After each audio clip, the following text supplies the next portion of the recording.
राधा राधा राधा राधा हाय राधा राधा राधा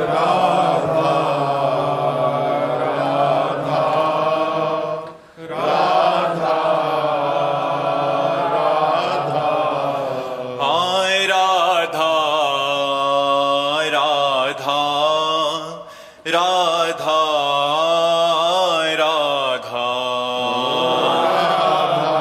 राधा राधा राधा राधा राधा राधा राधा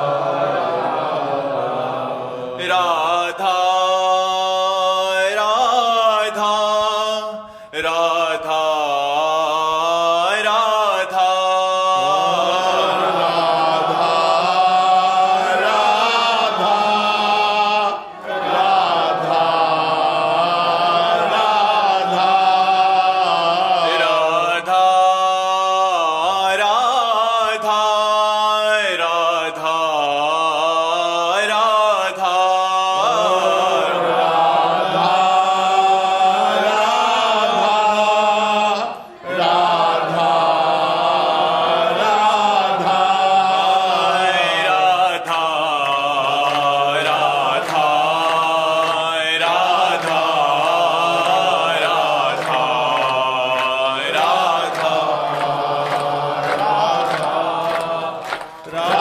राधा राधा हाय राधा राधा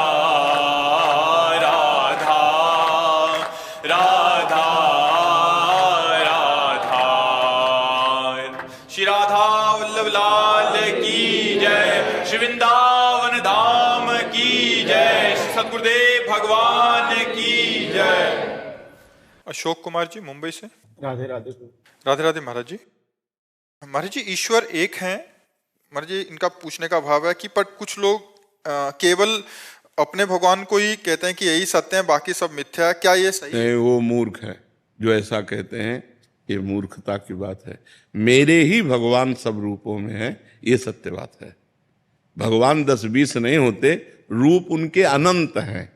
100, 200, 1000, 2000, करोड़, 2 करोड़, अरब 2 अरब नहीं, अनंत हैं। हरि अनंत, हरि कथा अनंता। वो अनंत रूप धारण किए, लेकिन वह एक, वही एकोहम बहुश्यामा, वही एक परमात्मा बहुत रूपों में, जो अपने परमात्मा के भाव को सत्य करके दूसरे के परमात्मा को मिथ्या करता है, वो अज्ञानी जीव है, वो मूर्ख है, अभी उसे ज्ञान नहीं हुआ है। कैलाश वर्मा जी झारखंड से। राधे राधे। राधे राधे महाराज जी। महाराज जी चलते फिरते कुछ भी काम करते हुए मुख से नाम चलते रहना चाहिए, पर अभी कुछ दिनों से ज्यादा किसी धुन में राधा नाम गुनगुनाने की आदत। हाँ, बढ़िया है, बढ़िया है। इससे एक ही गति होगी, दोनों नाम जप। बिल्कुल बिल्कुल बिल्कुल। किसी भी बहाने से भाव कुभाव अनख आलसहु नाम जपत मंगल दिशि दशहु। अपने श्रृंगार का जब कीर्तन होता है ना, तो फिल्मी ध्वनि में कीर्तन होता है। उसमें कोई न कोई फिल्मी गाने को लेकर उसी पे राधा नाम की ध्वनि चलाते हैं। संसार के लोग फिल्मी गाना पसंद करते हैं, तो अगर उन ध्वनियों में राधा नाम चलेगा, और अगर उन ध्वनियों में राधा नाम गुनगुनाए, तो राधा नाम तो निकलेगा ना, तो राधा नाम अपनी महिमा तो प्रकाशित करेगा, तो छूट दे दी। तो अब रोज जो है 1-2 फिल्मी ध्वनि में, गाना की ध्वनि में नाम कीर्तन होता है, क्योंकि नौजवानों को जैसे फिल्मी स्टाइल अच्छी लगती है, मनमोहक। हाँ, तो उसमें बढ़िया रहता है राधा राधा राधा राधा राधा। जैसे ध्वनि कोई चला लो और उसी में राधा नाम फंसा लो, और वो घंटों चलता रहेगा, आए मन नहीं रहेगा। हाँ, मन उसी में आएगा। बहुत बढ़िया है। अजीत कुमार जी हिसार से। जय श्री राम। राधे राधे महाराज। राधे राधे महाराज जी। महाराज जी हमें कैसे पता चले कि हमारी आत्मा की परमात्मा की प्राप्ति हो चुकी है? अरे आत्मा ही परमात्मा है यार, आत्मा को परमात्मा की प्राप्ति कर ली है। आत्मा ही परमात्मा है, आत्मा ही परमात्मा, और परमात्मा में किंचन मात्र भेद नहीं है। जब तक तुम शरीराभिमानी हो, तब तक तुम आत्मा को परमात्मा से अलग देख रहे हो। शरीर का भाव हटेगा तो तुम वही हो, तुम वही हो, तुम ये नहीं हो। ये ढांचा है पांच भौतिक। और जब पेट भर जाता है तो पड़ोसी से पूछना पड़ता है क्या कि भैया बताना, तुम हम जरा जब छक जाए तो हमें वो खुद अनुभव होता है, नहीं खुद अनुभव होता है कि हमारा काम हो गया। जैसे अब हमारा जन्म नहीं होना, अब हमारा काम हो गया, हमारे अंदर आता हमारा काम हो गया, अब हमारा जन्म नहीं होना, ये हमारा आखिरी जन्म है, कर्मवश नहीं होना। श्री जी भेजे तो चाहे भेजे, सरकारी आदमी बनकर कभी भी कहीं भेजा जाए, लेकिन अब कर्म बंधन से बंध करके मृत्यु लोक में नहीं आना। तो खुद अनुभव होने लगता है, दूसरे को थोड़ी बताना पड़ता है, खुद अनुभव होने लगता है। जब काम न सताए, क्रोध ना आवे, लोभ ना आवे, मोह ना आवे, अहंकार ना आवे, मत्सरता ना हो, किसी से किसी भी प्रकार का राग नहीं, अपमान होने पर दुख ना हो, सम्मान होने पर सुख ना हो, निंदा होने पर दुख न हो, स्तुति होने पर सुख न हो, परमात्मा प्राप्त हो गया। अब खूब पहले भजन करो डट के, नहीं? कितने भजन से परमात्मा मिल जाएंगे? कितना नाम जप करो? एक से भी मिल सकते हैं, कई जन्मों में भी नहीं मिल सकते। एक नाम में भी भगवान मिल सकते हैं और कई जन्मों के भजन से भी नहीं मिल सकते।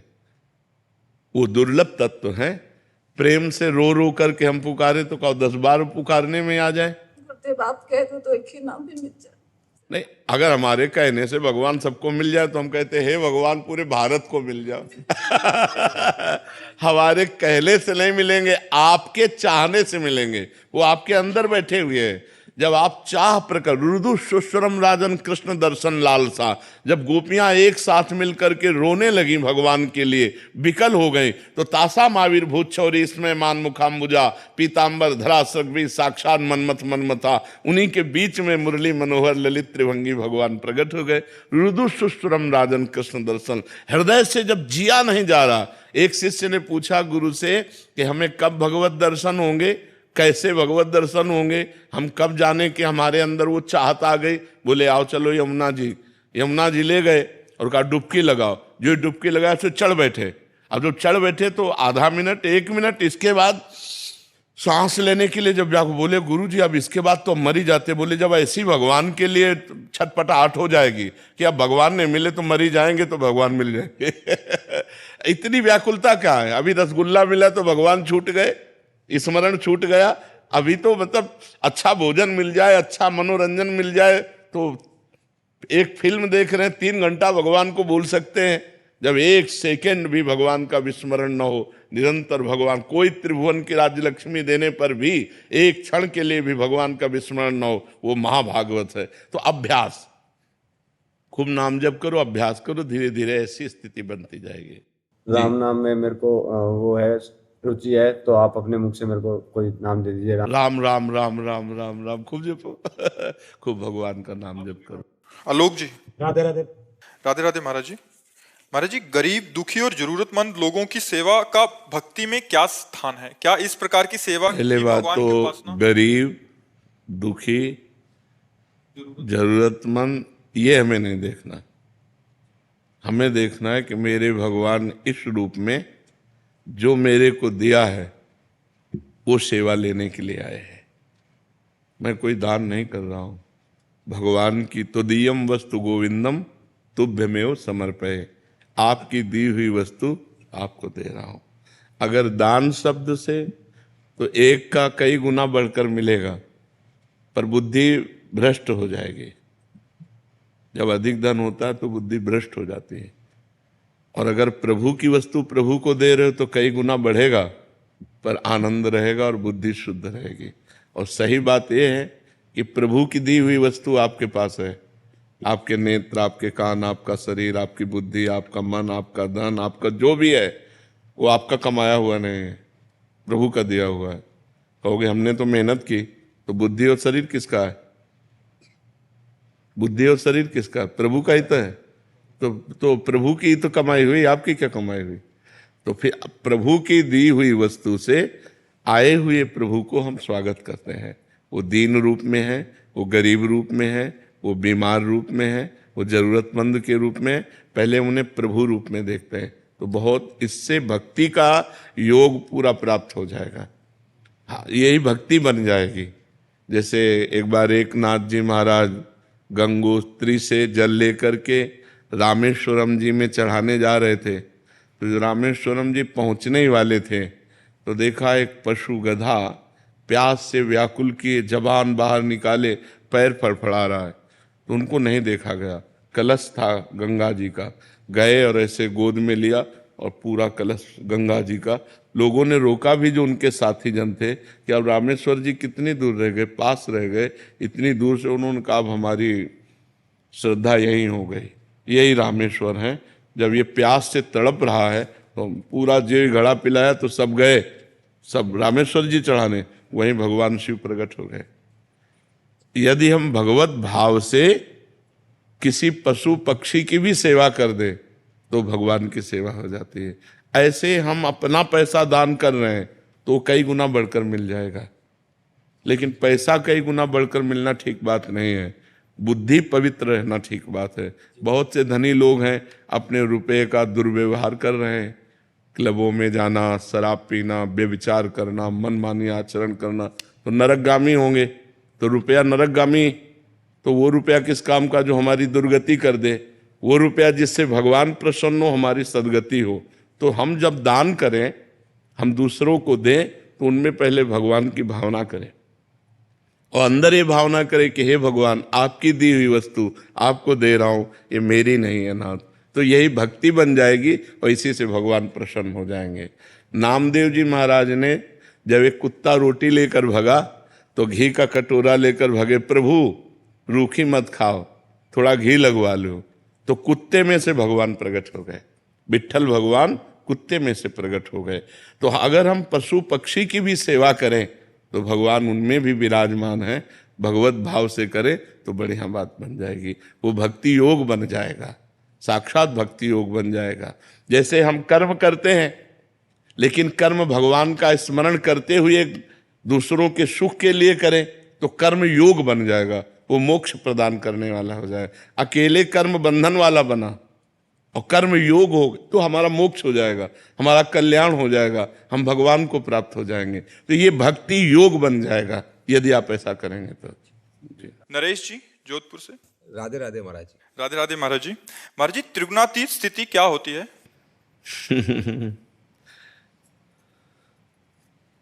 ये वाणी से वर्णन करने वाली स्थिति थोड़ी होती है, क्योंकि वाणी त्रिगुण के अंतर्गत है कि नहीं है? वाणी प्रकृति से ही तो बनी है। वो परमात्म तत्व में स्थिति का कैसे वर्णन कर सकती है?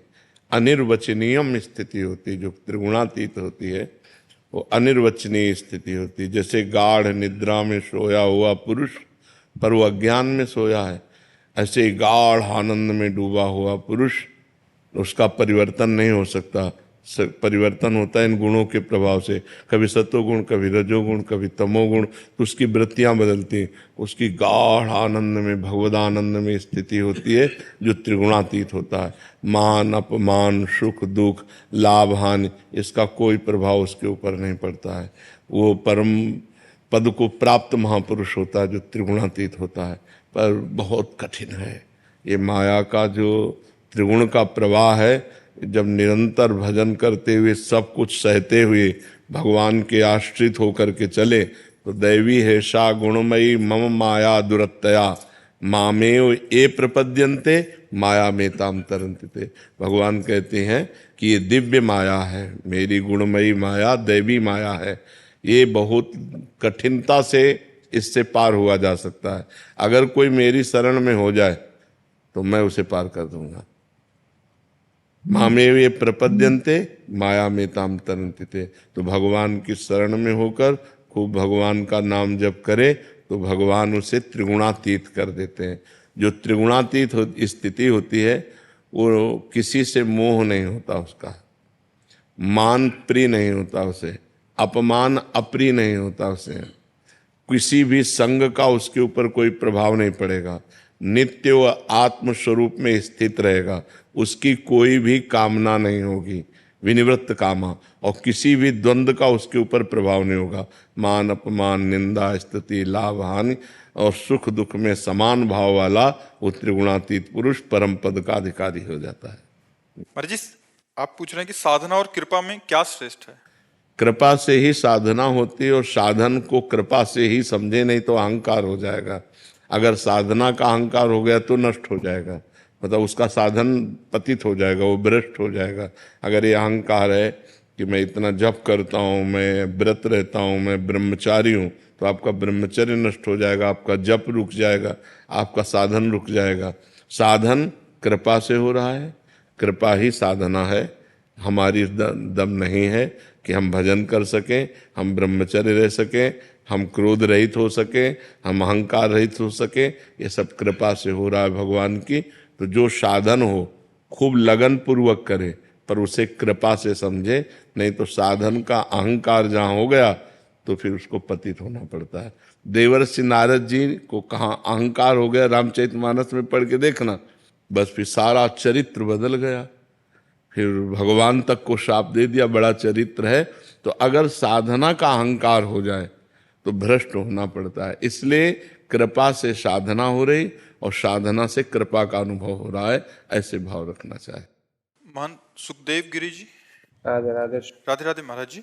महाराज जी, मेरा प्रश्न है कि जब मैं छोटा था तब भगवान के लिए बहुत रोना आता था। अब युवावस्था में प्रवेश किया तो आंसू ही निकलना बंद हो गए हैं, जैसे हृदय में कोई भावना बची ना हो। नहीं, भावना की बात नहीं है। अब हृदय को और खुराक चाहिए। जैसे हम इत्र की दुकान में एकदम जाएं तो सुगंध मिलेगा, लेकिन 1 घंटे बैठ जाएं फिर सुगंध नहीं। फिर कोई पावरफुल इत्र खुले तब समझ में आएगा कि हाँ गंध है। हमारी घ्राणेंद्रिय उसको सम कर लेती है। तो ऐसे प्रथम जब भगवदानंद, तो एक आनंद मिलता है, अब वो फिर सम कर लेता है हृदय। अब इसके बाद और आनंद चाहिए, और आनंद चाहिए, क्योंकि वो अनंतानंद है ना, तो और आनंद चाहिए। अब और आनंद के लिए कठिन तपस्या चाहिए, जितेंद्रियता चाहिए, संसार से विमुखता चाहिए, पूर्ण भगवत, तो अभी रोना आ जाएगा। महाराज जी, कभी कभी मन में भाव आता है, लेकिन सोचते कहाँ जाएंगे, क्या करेंगे, कुछ मतलब कोई मार्गदर्शन नहीं है। नहीं, गुरु के चरणों का तो आश्रय आवश्यक है। रात दिन गुरु चरणों के आश्रय में, और भजन की एक नियमावली होनी चाहिए। जवानी ऐसी थोड़ी होनी चाहिए। हमें जवानी में कोई जाना ही नहीं कि हम जिंदा हैं कि मरे हैं। आज यहाँ कल वहाँ, गंगा के किनारे कभी रोड में नहीं चढ़े। कभी ऐसा आया है कि रोड में चलना है तो पगडंडी पकड़ी है, रोड में नहीं चले। गांव नहीं किसी के गए। कभी पूरी जिंदगी में वृंदावन के सिवाय रसोई में भोजन नहीं पाया कि कोई रसोई में बना के दे रहा हम ऐसे पा रहे, कभी जीवन में नहीं पाया। बड़ा कष्ट में जीवन। तब काम की सताता है ये स्मरण ही नहीं था। 7-7 दिन 8-8 दिन भोजन नहीं तो काम, बस हर समय एक लगन लगी थी भगवान मिल जाए, एक लगन लगी थी कि हमें ब्रह्म साक्षात्कार हो जाए, दूसरी कोई। तो ये जवानी कठोरता में व्यतीत होनी चाहिए। कठोर तप के द्वारा इसको बिल्कुल शासन में लावे, और गुरु की सेवा में रहे, गुरु की शरण में रहे। नहीं तो फिर महाराज ये फिर क्या होता है कि 4 लोग भगत बन जाते हैं, पूजा पाठ शुरू हो जाती है, मान सम्मान मिलने लगता है, लक्ष्य हमारा बदल जाता है। गुरु तो बोलते दूर रहो तुम हमसे। वो सच्चे गुरु हैं। कह रहे पास में नहीं रहना है। सच्चे गुरु हैं। चेला बनाया तो बोले दूर रहना है। हाँ, बिल्कुल ठीक बात है। गुरु की महिमा यही है कि गुरु कहें दूर रहो और हम ऐसे रहें। छोटा बच्चा जैसे माँ थप्पड़ भी मारती है तो रोता है, पर वो माँ के ही चिपटता है। तो ऐसे ही गुरु जब दूर करे तो हमें गुरु की ही आसक्ति प्रकट करनी कि महाराज हम आपके बिना नहीं जी सकते, हम इतने समर्थ संत नहीं हैं कि आप हमें दूर करो हम चल दें। नहीं, गुरु निरपेक्ष और चेला आसक्त, गुरु निरपेक्ष और चेला आसक्त, तभी परमार्थ पुष्ट होता है। गुरु आसक्त, चेला निरपेक्ष। आजकल ऐसा हो रहा है कि चेला निरपेक्ष है गुरु से और गुरु आसक्त है शिष्य से। ऐसा ही है महाराज, ऐसा ही है। गुरु जो है वो शिष्य को नहीं छोड़ना चाहते, और शिष्य बोलते हैं मुझे आप गुरु चाहिए। गुरु निरपेक्ष, चेला आसक्त, ये शास्त्रीय पद्धति है। और आज का समय चल गया है कि गुरु आसक्त और चेला निरपेक्ष। हमें आपको उपदेश ले चाहिए, आपका सानिध्य ले चाहिए। ठीक बात है। महंत पवन शर्मा जी, बालाजी मंदिर, दिल्ली से। राधे राधे महाराज जी। महाराज जी, आपके चरणों में दंडवत प्रणाम। भगवान, मैं माँ भगवती के नाम रूप लीला चिंतन में भक्ति को बढ़ाना चाहता हूँ, परंतु आपको सुनने की वजह से राधा नाम का भजन चिंतन चलता वही है, कोई दूसरा नहीं। माँ भगवती हमारी प्रियाजू की ही अंश से प्रकट हुई है, कोई और थोड़ी है। भगवान, ये रूप में, लीला में, स्वरूप में अलग अलग है। हाँ, पर राधा नाम लेता हूँ तो ऐसा लगता है माँ कह रही कि हमने गुरुजी मिलाया और हमें छोड़ दिया। अब हम जब माँ का नाम लेते हैं तो आप दिखते हो कि बढ़िया चेला हो, बात नहीं मानते हो, गुरु मानते हो।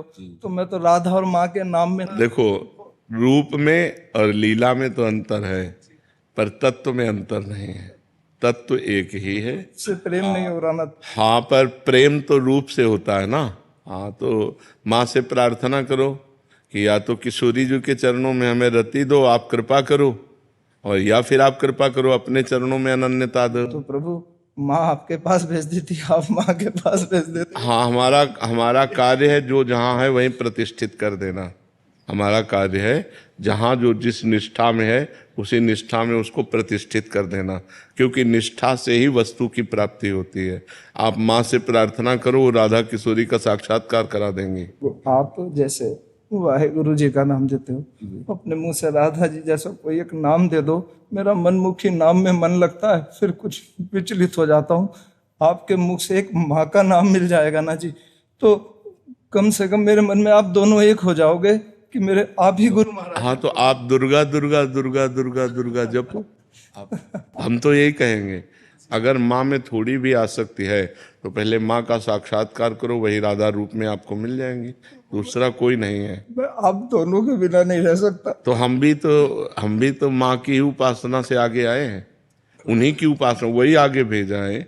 हम सांब सदाशिव उन्हीं की कृपा से हम आए हैं। तो अगर आप निष्ठापूर्वक माँ को भजोगे तो वही राधा रूप में आसक्ति प्रदान कर देंगे। चुपचाप लगो, एक जगह लग जाओ। हाँ, वो लगना हम ही तो कह रहे हैं ना, लगना चाहिए। तो हम ही तो कह रहे हैं ना। देखो, राधा बाबा जब इस मार्ग में चले तो त्रिपुर सुंदरी की आराधना करनी पड़ी। देवी की कृपा से ही सिया जी को राम जी मिले, देवी की कृपा से गोपियों को श्री कृष्ण रूप में पति मिले। तो देवी की कृपा से ही श्री जी की तरफ हम बढ़ जाएंगे। आप करो तो ऐसा। और प्रभु जैसे दीक्षा मंत्र नहीं मिला अभी तक, तो अगर बिना टूरिस्ट गाइड के शरीर छूट गया तो क्या होगा मेरा? नहीं, वादा है। हाँ, आप इसमें भ्रम मत कीजिए, वही परम सत्ता है। वो देख रही कि तुम किधर जाना चाहते हो।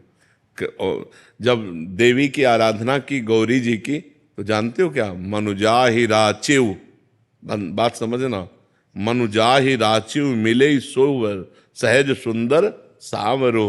क्या कहा देवी जी ने कि तुम्हारे मन में जो भाव रचना है ना, वही सुंदर सांवरा पति तुम्हें प्राप्त होगा।